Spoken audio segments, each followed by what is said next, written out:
Hi friends, welcome back to our channel and today Abhishek meets Abhishek and we are in MG Aster.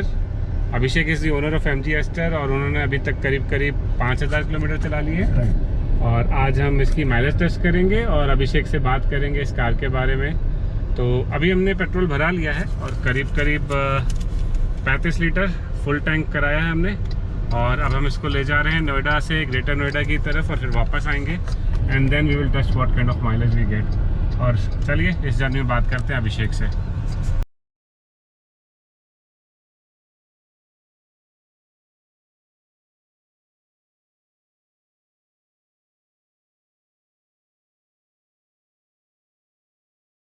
तो अभिषेक शुरू करते हैं। तो सबसे पहले हम जानना चाहेंगे कि आपने इस कार को लेते वक्त और कौन सी कार इवेलुएट की थी और आपने फिर इस कार को ही क्यों चूज़ किया या कोई और सेगमेंट क्यों नहीं चूज़ किया? So as far as the buying decision is concerned, सबसे पहले तो अपना requirement define करना बहुत important है and with that requirement you have to decide कि what segment you want to go in with. So मेरे पास already एक sub 4 meter SUV थी and I wanted to upgrade to a little bigger car, but I didn't want a very big car, primarily because city driving काफ़ी होता है दिल्ली में, तो I didn't want a very big car. So this car basically meets all my requirements. You have to be very specific कि आपको कौन सी क्या चीज़ चाहिए and उसका stand out feature definitely है वो ADAS है और you have to experience it. मतलब कई लोगों को लगता है कि ADAS इंडिया में काम नहीं करता या फिर it's not worth it. आपको बेसिकली आपको देखना पड़ेगा जिस शहर में आप रहते हैं एंड जब वे यू ड्राइव उसके हिसाब से मेरे लिए तो ये लगता है कि दिस इज़ अ बहुत काम का feature and it is definitely worth it. बाकी गाड़ी is very good, the premium मतलब interiors are very premium, the looks are very classy from the outside, very aerodynamic, not a very butch body.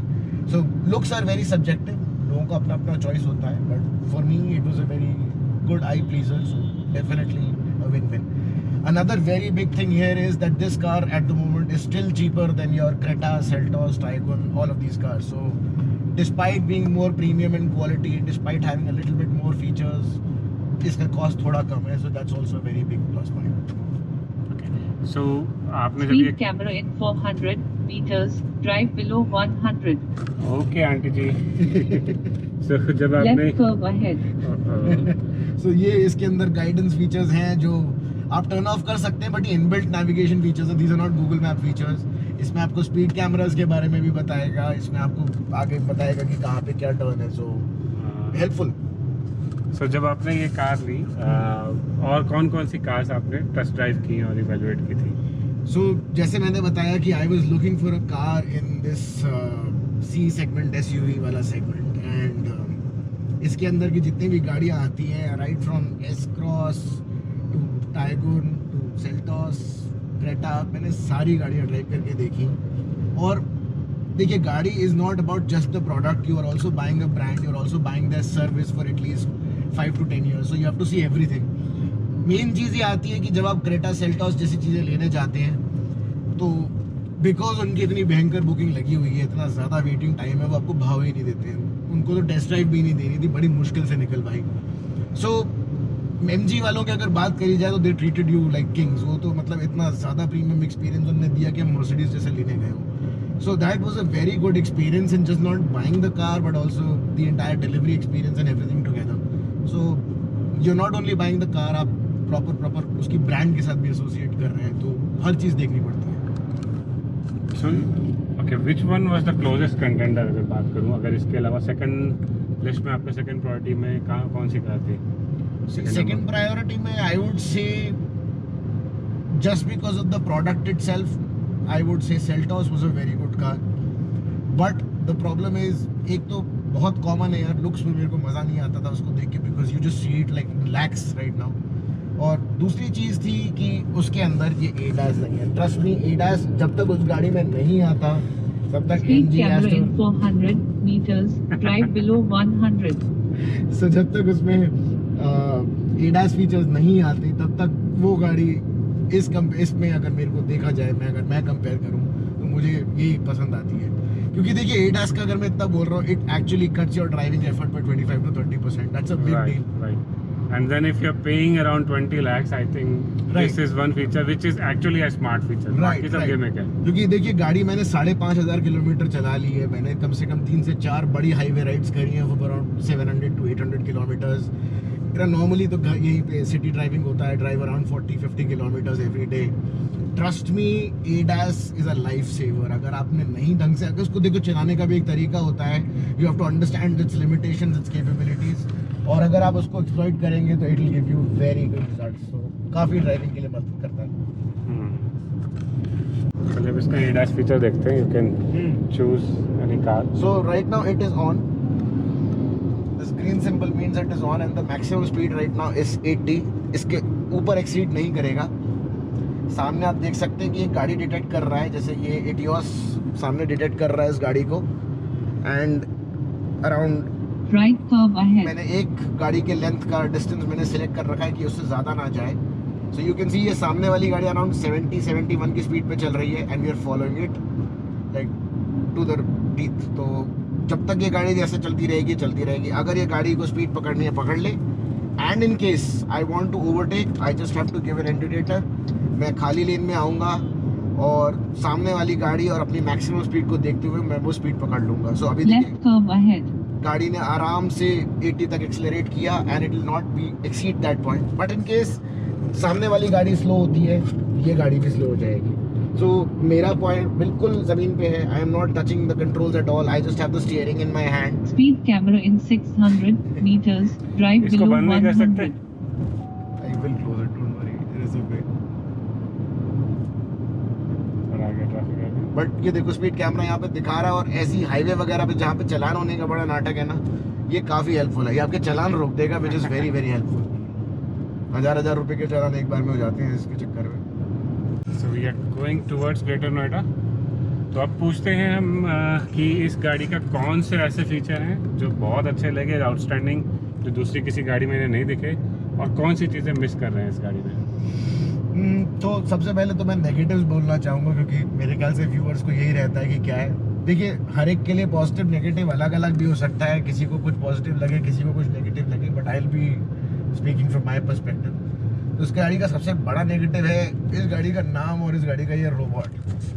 मतलब ही नहीं था MG को कि इस गाड़ी का नाम एस्टर रखना था, बिल्कुल मतलब नहीं था। ये गाड़ी प्योर यूरोपियन स्पेक गाड़ी है, वो बोर हो गया, जो- उदास हो गया। जो आपको एग्जैक्ट ऑस्ट्रेलिया, न्यूजीलैंड या फिर आपको यूरोप में, लंदन में जो मिल रही है गाड़ी, UK में, वो एग्जैक्ट सेम गाड़ी है। इसकी एक चीज़ इनने नहीं बदली। सो आई डोंट थिंक कि इसको आपने ZST या ZS से नाम हटा के आपको एस्टर रखना चाहिए था। आपने बैजिंग ZS रखी हुई है तो कोई मतलब नहीं था इसको एस्टर बनाने का, बिकॉज क्योंकि प्रॉब्लम ये है, इस रोबोट का कोई काम नहीं है, कोई भी काम नहीं है।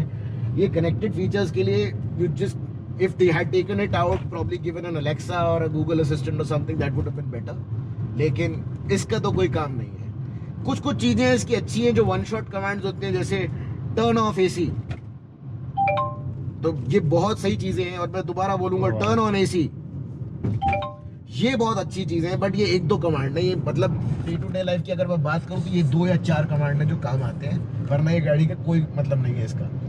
Second thing that I did not like about this गाड़ी is little bit of its handling. This is a very nice laid back driving car, वो भी अच्छी बात है, लेकिन क्योंकि मैं इको स्पोर्ट से आ रहा हूँ, एक्चुअली मेरे पास एक इको स्पोर्ट भी है डीजल, और जिन लोगों ने भी इको स्पोर्ट चलाई उनको पता है कि वो हैंडलिंग में जो मज़ा देती है तो आपको आदत पड़ जाती है। तो मैं पिछले 4-5 सालों से वो चला रहा हूँ। ये जब चलाता हूँ तो इसके अपने मज़े हैं, लेकिन हाँ I definitely do miss that handling वाला और वो फुर्ती उस टाइप की। But now coming to the positives, लोग अगर आपको जानना हो, इसका इंजन बहुत ज़्यादा अच्छा है। I have a turbo, this is a 1.3 turbo engine को developed by SAIC and GM motors. ये लोगों ने क्या किया, सिर्फ टेक्नोलॉजी की बात करी, इंजन की बात ही नहीं करी, which is kind of weird. क्योंकि कभी भी कोई मैन्युफैक्चरर गाड़ी निकालता है तो वो ज़रूर अपने गाड़ी की इंजन और हैंडलिंग वगैरह की बात करता है, लेकिन अगर आपने शुरू से देखा हो, इन लोगों ने सिर्फ गाड़ी की टेक्नोलॉजी की बात करी थी। बाय द वे, जब गाड़ी अभी ब्रेक मार रही थी तो इसने मुझे इमरजेंसी वार्निंग दी और ऑटोमेटिक ब्रेक लगने ही वाली थी अगर मैं नहीं लगा था तो ये भी इसका बहुत ही काम का फीचर है। ये आप कहीं पे भी जा रहे हो, आपका 1 सेकंड के लिए ध्यान हटा और अगर सामने से ब्रेक लगी, आपकी गाड़ी खुद ब्रेक खींच देगी। तो बहुत काम के फीचर हैं भाई। ये किसी भी फीचर मतलब ये किसी भी गाड़ी में ये सब नहीं आता। आपको कूल सीट मिलेंगी, आपको वायरलेस और एंड्रॉयड ऑटो मिलेगा, वो सब अगर आपको देख लो अगर आपके काम का है। एक चीज़ मैं एक और बोलूँगा नेगेटिव, इसका ऑटो डिमिंग IRVM नहीं है, जो बहुत ही वियर्ड है सेगमेंट में। मतलब 20 लाख की गाड़ी में कोई एक्सपेक्ट नहीं करेगा कि आपको ये चीज़ नहीं मिल रही। और सब लोग ये बोलते हैं यार एक स्विच की बात है, बस फ्लिक करना है, बट यार हर गाड़ी में होता है। मतलब ये तो आजकल 12-13 लाख की गाड़ी में भी होता है, ये तो बनता था। But nevertheless all is well. But and हाँ, इसकी जो वाइपर्स होते हैं you can not make them stand. तो नॉर्मली होता है लोगों के घरों में लोग साफ करने वाला लगाते हैं और वो नॉर्मली वाइपर खड़ा करके जाते हैं दिखाने के लिए कि साफ कर दिया। इसका वो मतलब छूने की कोशिश भी करे और खड़ा जाए तो वाइपर हाथ में आ जाएगा। सो उसको पहले से बोलना पड़ता है कि भाई इसका वाइपर खड़ा मत करना, ये बार हाथ में आ जाएगा। बट अगर वैसे बोला जाए इसका वाइपर बहुत प्रीमियम है। ये बॉश के वाइपर्स हैं जो आपके मर्सिडीज और BMW में लगे आते हैं। सो ये बहुत ही प्रीमियम, इसकी जो नॉजल्स हैं स्प्रे की वो भी बहुत है। क्वालिटी इंटीरियर बहुत अच्छी है। तो इन लोगों ने बेसिकली क्या है कि कहीं कॉस्ट कटिंग वैसी जगह नहीं करी जहाँ पे कस्टमर को एक्चुअली प्रीमियमनेस के अंदर दिखता। कॉस्ट कटिंग थोड़ी बहुत जगह है, लेकिन in the right places I think it's fine and still the most value for money option in the market. So सबसे यूनिक स्टैंड आउट फीचर अगर मैं पूछूं तो क्या बोलेंगे? ADAS। डेफिनेटली देखो, अगर ADAS नहीं होता तो ये गाड़ी सिर्फ लुक्स या प्रीमियमनेस के चक्कर में ही बिक रही होती, क्योंकि अगर आप फिर हैंडलिंग, माइलेज, बाकी सब चीज़ों को काउंट करोगे तो ऑलमोस्ट सबके पास सब कुछ है ही। एक जो स्टैंड आउट फीचर है वो डेफिनेटली ADAS है। अब देखो ये गाड़ी, मेरे को ये बस एकदम स्पीड पे आ रही थी और मेरे को यहाँ पे बहुत पहले से इंडिकेशन आ रही थी कि बहुत आदमी तो स्पीड पे आ रहा है। तो ये गाड़ी आपको सेफ रखने की बहुत कोशिश करती है। राइट, इस पे यहाँ पे दोनों तरफ आपके छोटे छोटे ब्लाइंड स्पॉट मॉनिटर्स हैं और वो बहुत तेज ब्लिंक करते हैं। और आपको अगर मैं इसका LCAS ऑन कर दूंगा तो ये मुझे टर्न लेने से भी मना कर देंगे, मेरी स्टीयरिंग जैम कर देंगे कि भैया अगर आपने टर्न उधर की तरफ लिया तो बहुत बुरे ठोकोगे। तो ये बहुत ही काम का फीचर है और नॉर्मली आप मर्सिडीज वगैरह के अंदर ही एक्सपेक्ट करते हैं ये सारी चीज़ें। और मैं बता रहा हूँ C और E क्लास में भी नहीं आता, ये फीचर S क्लास में मिलता है आपको। और इसकी अगर मैं सही बताऊं तो इसके ऊपर कौन सी गाड़ी में आता है, डेफिनेटली XUV। जब तक साथ में लॉन्च हुई तो मैं XUV को काउंट नहीं करता, लेकिन इसके ऊपर फिर आपको Volvo XC40 में ये फीचर मिलेगा जो अराउंड 45 से 50 लाख की गाड़ी है। तो भाई साहब, जो 45 लाख की गाड़ी का फीचर अगर 20 लाख की गाड़ी में दे रखा है तो क्यों नहीं लोगे। सो बहुत ही सही चीज़ है। मतलब आपको वो चीज़ यूज़ करनी आनी चाहिए। अगर आप बहुत ही अलग अलग चलाते हैं, आप लेन ड्राइविंग नहीं कर रहे हैं तो ये फीचर काम का नहीं है, बिल्कुल नहीं है। आप विलेज में रहते हैं या आपको ऐसी छोटी छोटी सड़कों में 1 लेन 2 लेन की सड़कों पे चलाना है तो काम का नहीं है। आप शहर में रहते हैं, आपके शहरों में मार्किंग्स हैं, लोग थोड़ा बहुत भी ढंग से चलाते हैं, तो ये बहुत काम का फीचर है। तो अब आप बात करते हैं एसेसरीज की। इसमें कौन कौन सी एसेसरीज आपने लगवाई हैं बाहर से और कौन सी आपने MG से ही लगवाई? तो एसेसरीज के अंदर तो प्योरली कॉस्मेटिक एक्सेसरीज मैंने बाहर से लगवाई हैं। बाहर से मतलब गाड़ी की डिलीवरी के टाइम मैंने MG से ही ली थी और प्योरली कॉस्मेटिक है। थोड़ा बहुत क्रोम वोम लगवाया है, बैजिंग लगवाई है और कुछ नहीं। क्यों लगवाया है? बिकॉज सब लोग लगवा रहे थे और थोड़ा अच्छा भी लग रहा था गाड़ी उसके साथ, क्योंकि it's pretty much like a plane vanilla classic looking गाड़ी। इसके ऊपर ज़्यादा लगाओ तो भी अजीब लगेगा। अब देखो पर्सनल टेस्ट के ऊपर होता है। मैं थोड़ा क्लासी इसको रहना चाहता था कि इतना ज़्यादा भी ना हो कि ब्लिंग ब्लिंग हो जाए और इतना कम भी ना हो कि ये बिल्कुल सादा लगे। तो बहुत बेर मिनिमम लगाया जो मेरे को सही लगा, अराउंड 15-20,000 रुपीज़ मेरा एक्सेसरीज में खर्चा आया है। बाकी इंटीरियर में बात करें तो बहुत बेसिक, इसके ऊपर स्क्रीन गार्ड लगवा लिया। फिर स्क्रीन गार्ड किसके ऊपर? ये स्क्रीन के ऊपर स्क्रीन गार्ड लगवाया है, मैट्स लगवाई हैं, बूट के अंदर मैट लगवाई है। That's about it. इसके अंदर एक्सेसरीज की ज़्यादा ज़रूरत नहीं थी। हाँ, अलग से और चीज़ भी आती है, जैसे आपको इंटीरियर एम्बिएंट लाइट लेनी हो वो ले सकते हो। हाँ, एक चीज़ और है, इसके अंदर पडल लैंप्स मैंने लगवाए हैं डोर्स के साइड में जो आपको रात में प्रॉपर्ली समझ में आएंगे। तो वो भी काफ़ी अच्छी चीज़ है। मतलब वो थोड़ा महंगा था, अराउंड 5,000 रुपये का था, बट उसकी जो यूटिलिटी है वो काफ़ी अच्छी है, वो यूटिलिटेरियन है। बाकी ऐसी कुछ चीज़ नहीं है।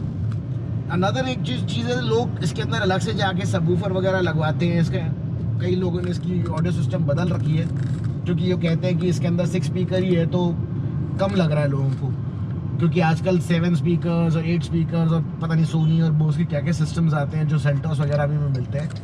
लेकिन देखिए, मैं पेशे से पहले साउंड इंजीनियर था तो मुझे पता है कि हर सिस्टम में से बेस्ट पावर कैसे निकालनी है। सो मैंने EQ करके सिस्टम को इतना अच्छा बना रखा है कि आपको फील ही नहीं होगा कि आपको इंफीरियर सिस्टम है। But a lot of people have that problem. जो ओनर से अगर आप बात करोगे तो वो कहेंगे इसका म्यूजिक सिस्टम इतना अच्छा नहीं लगा। इसके इंजन के बारे में एक और चीज थी।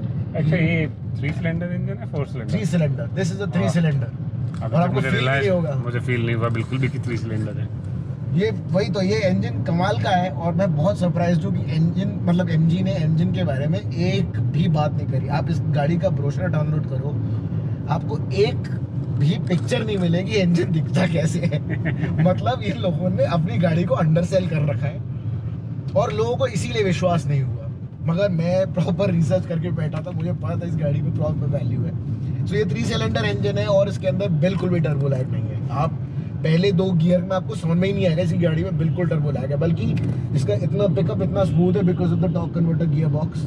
It is very very light and very energetic to drive. ज़्यादा नहीं आएगा, थोड़ा ही आएगा। टिल्टेड तो नहीं खड़ी है? नहीं बिल्कुल सही है। जरा सा इधर होगा, जरा सा, बस ठीक है। बट ठीक है। माइलेज टेस्ट कर रहे हैं ना? अभी 14 का ही माइलेज दिखा रहा है। हाँ। ओके, सो पेट्रोल हमने वापस फुल, सही हो जाएगा, पेंट नहीं कराना पड़ेगा। Thank you sir. पेट्रोल हमने दोबारा फुल करा लिया है। पेट्रोल आया करीब 2.36 कहाँ गया? हाँ, 2.30 लीटर पेट्रोल आया और हम चल चुके 44.7 किलोमीटर। हाँ जी। और यहाँ भी दिखा रहा है 14 की बात, 15 की थी लेकिन वो जितनी देर आइडल के तो 14 होगी। हाँ, घुमा के साइड लगा फिर कैलकुलेट करते हैं। 44.7 डिवाइड बाई 2.3 वह 19.4, बट मुझे लग रहा है कुछ गड़बड़ है। तो ये गाड़ी के अंदर ने फिजिकली देखा, जब वो पेट्रोल डाल रहा था वो ऑलमोस्ट बाहर आने वाला था, तो I think it was full. इतना ज़्यादा खर्चा नहीं हुआ था उसमें, इतना पेट्रोल नहीं निकला था, तो अराउंड 2 से 2.5 लीटर की ही जगह थी। तो अगर इसके हिसाब से देखा जाए तो mileage would be somewhere around 15, 16, 17 के बीच में ही होगा। अगर हम 15 की माइलेज माने तो हमारा 2 लीटर 2.5 लीटर इतना ही आना चाहिए। राइट। तो उसके हिसाब से ठीक है, इतना ज़्यादा फर्क भी नहीं है। But all of it depends purely on driving. मतलब ये इसका इतना सेंसिटिव एक्सेलरेटर होता है, being a turbo engine and being a torque converter. तो जो लाइटर यू ड्राइव, जितना हल्के फुट से चलाओगे उतना ज़्यादा अच्छा माइलेज मिलेगा।